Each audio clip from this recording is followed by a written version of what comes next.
एकनाथ शिंदे ने शिवसेना छोड़ी, शिवसेना से हटकर उन्होंने नई पार्टी बनाई और शिवसेना का धनुष्य बाण भी अपने साथ ले लिया। ओरिजिनल शिवसेना चुनाव आयोग ने एकनाथ शिंदे को दे दी। इसके पीछे सबसे बड़ा कारण था कांग्रेस पार्टी। एकनाथ शिंदे का यह आरोप था कि बाला साहेब ठाकरे के आदर्शों को, उनके विचारों को उद्धव ठाकरे ने तिलांजलि दे दी और उद्धव ठाकरे ने कांग्रेस से हाथ मिलाया। लेकिन अब क्या हो रहा है? अब यह हो रहा है कि एकनाथ शिंदे की पार्टी मीरा भाईंदर महानगर पालिका में कांग्रेस से हाथ मिला रही है। और ये अजीब जो गठबंधन है, इस पर बात करने के लिए हमारे साथ भारतीय जनता पार्टी के विधायक नरेंद्र मेहता है। सर, आप बताएं कि ये अजीब गठबंधन कैसे हो गया? देखिए, आदमी पहले लग रहा था कि एथिक के कारण जन सेवा के लिए, लेकिन अगर मैं मीरा भाईंदर की बात करूं तो शिवसेना ने कांग्रेस के साथ चुनाव में भी छुपी युति की थी। उदाहरण के तौर पे जहां सेना लड़ी वहां कांग्रेस नहीं लड़ी, जहां कांग्रेस लड़ी वहां सेना।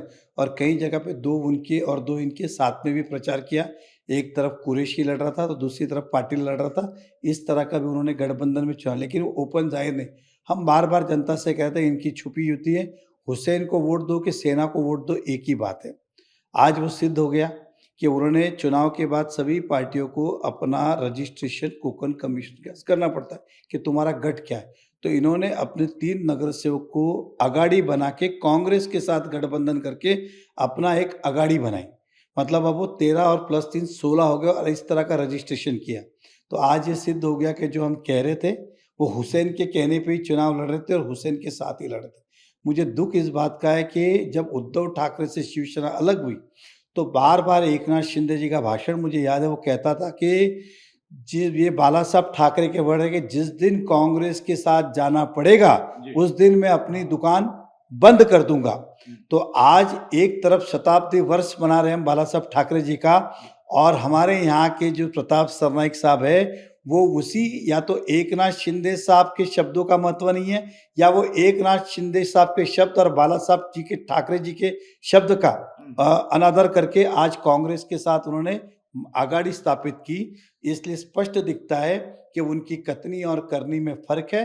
मैं जनता से कहूंगा हुसैन और शिवसेना अब एक ही दिख रहा है। अब कांग्रेस और शिवसेना ये एक ही हो गई है, ये कहने में कोई दो राय नहीं है। आप चुनाव प्रचार में भी भाईजान भाईजान कहकर ही प्रताप सरनाईक को बुलाते रहे, जो एकनाथ शिंदे पार्टी के मंत्री हैं। और अब जो कांग्रेस से गठबंधन हुआ है, मुजफ्फर हुसैन उनके आला कमान है मीरा भाईंदर में, तो इस पर आप क्या कहेंगे? नहीं, मैं यही कह रहा हूँ कि ये छुपी युति थी, वो मानने को तैयार नहीं था। मैंने कहा था अब सरनाईक सरनाईक नहीं रहे, भाईजान हो गए, क्योंकि हुसैन के साथ छुपी युति की। नेशनलिस्ट पार्टी जैसे कांग्रेस के सामने के फॉर्म विड्रॉ करते और कांग्रेस सेना के सामने, ये तब क्लियर हो गया था। तो इस तरह का आज उन्होंने सिद्ध ही कर दिया, ऑफिशियली रजिस्ट्रेशन कर दिया कोकन कमिश्नर कि कांग्रेस के 13 और शिवसेना के 3 16 का गठबंधन करके उन्होंने महापालिका में विरोध में बैठने का निर्णय लिया।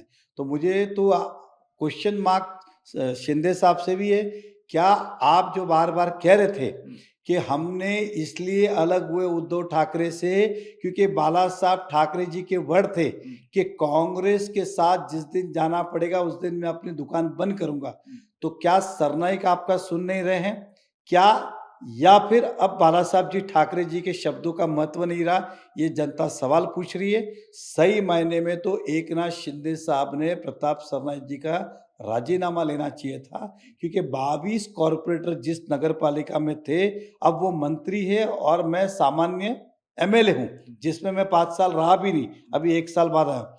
और उनके 22 से वो 3 पे आते, 3 में उनके विधानसभा में तो एक ही है और 2 जो उत्तन के, तो हम कह सकते हैं कि 22 से वो 1 पे आए। तो सरनाईक साहब की भी नैतिक जवाबदारी है कि वो राजीनामा दें, क्योंकि वो अपनी पार्टी का नुकसान उनके कारण हुआ। और शिंदे साहब की भी जवाबदारी बनती है कि जिन्होंने छुपी युति की थी उससे राजीनामा ले और उन्हें पार्टी से बेदखल करे। लेकिन खैर वो उनका विषय, लेकिन ये बात तो सत्य हो गई आज, या तो बाला साहब जी ठाकरे के शब्दों का महत्व नहीं रहा या स्वार्थ के लिए आदमी कुछ भी करता है। वो सही विरार के भी प्रभारी थे, शायद वहां भी उतना अच्छा परफॉर्मेंस नहीं रहा। देखिए, प्रताप सरनाईक जी वसई विरार के वहां भी एक सीट चुन के आए। तो ऐसे व्यक्ति का जिन्होंने संगठन के लिए कुछ किया ही नहीं, केवल अपने स्वार्थ के लिए कर रहे, अपनी दुकान कैसी चले, उनका कारोबार कैसे बढ़े, उसके लिए मंत्री पद का उपयोग कर रहे, जनहित के लिए तो उनका उपयोग कुछ भी नहीं हुआ। सरकार में कांग्रेस का विरोध होगा, बजट सेशन होगा, उसमें कांग्रेस का विरोध होगा और मीरा भाईंदर में कांग्रेस के साथ में कुर्सी लगेगी। तो मैं अभी यही सोच रहा हूँ कि वो महाराष्ट्र के सदन की बात हो या जहाँ हो, अब वो कांग्रेस का वहाँ विरोध करेंगे और यहाँ साथ में बैठेंगे, तो ये जनता समझदार है कि अब मैं भी सोचता हूँ कि या तो फिर वो आज से कांग्रेस का विरोध बंद कर देंगे। और ये तो मैं भी सदन में पूछूंगा ही उनसे कि आप कांग्रेस के साथ हो कि कांग्रेस के खिलाफ हो। अब आपके कथनी और करनी में फर्क है। सरकार को भी मैं कहूंगा, फडणवीस साहब को, कि इनसे अब विश्वासघात होने की शक्यता हम ना नहीं कर सकते। कभी भी इनसे विश्वासघात हो सकता है, क्योंकि अपने स्वार्थ के लिए कांग्रेस के साथ गठबंधन करना ये कहाँ का न्याय है। एमएनएस के साथ भी कल्याण डोंबिवली में हुआ है, यानी कि अपनी जो सुविधा है उसके अनुसार सब काम हो रहा है। देखिए, मैं एमएनएस ने तो उनको सपोर्ट दिया है, इधर तो उल्टा है। इधर तो उल्टा है, क्योंकि एमएनएस और कांग्रेस में फर्क है। एमएनएस की विचारधारा बीजेपी सेना से मिलती है, कांग्रेस का क्या लेन देना।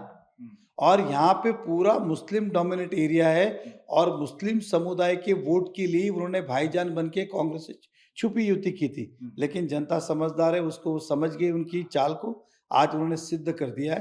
तो मैं यही कहूँगा कि जनता जनार्दन ये सब जानती है, समझती है।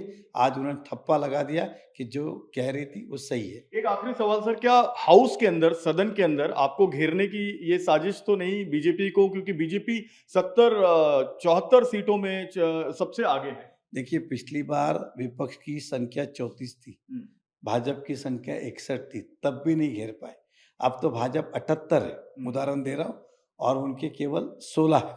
दूसरा, उनके सभी जितने दिग्गज नेता थे, जिला अध्यक्ष, वो सभी बाहर हो गए। भारतीय जनता पार्टी के अंदर अनुभवी नेता भी है, अनुभवी लोग भी है, जो 6-6 साल, 10-10 साल से, सॉरी, 6-6 टर्म, 30-30 साल, 25-25 साल से नगर सेवक है। इसलिए इनकी घेरने की कोई हिम्मत नहीं है और हैसियत भी नहीं है। बिल्कुल साफ तौर पर नरेंद्र मेहता अपने ही अंदाज में ये बोलते हुए कि ये जो गठबंधन हुआ है ये बहुत ही बेमेल गठबंधन है कांग्रेस और शिवसेना शिंदे का। और इस बेमेल गठबंधन पर एक बात और साफ होती है कि 2019 में जब उद्धव ठाकरे मुख्यमंत्री बने तो कांग्रेस के साथ जाने का उन पर आरोप लगा, और उसी आरोप के तहत 2022 में जो है एक बड़ा धड़ा शिवसेना का टूटा। अब वही धड़ा जो है कांग्रेस से मीरा भाईंदर महानगर पालिका में हाथ मिला रहा है। इस पर कई गंभीर सवाल उठ रहे हैं और प्रताप सरनाईक जो मंत्री हैं उनके इस्तीफे की भी मांग उठ रही है। कैमरामैन साईं के साथ जयप्रकाश सिंह, टीवी 9 भारतवर्ष, मीरा रोड।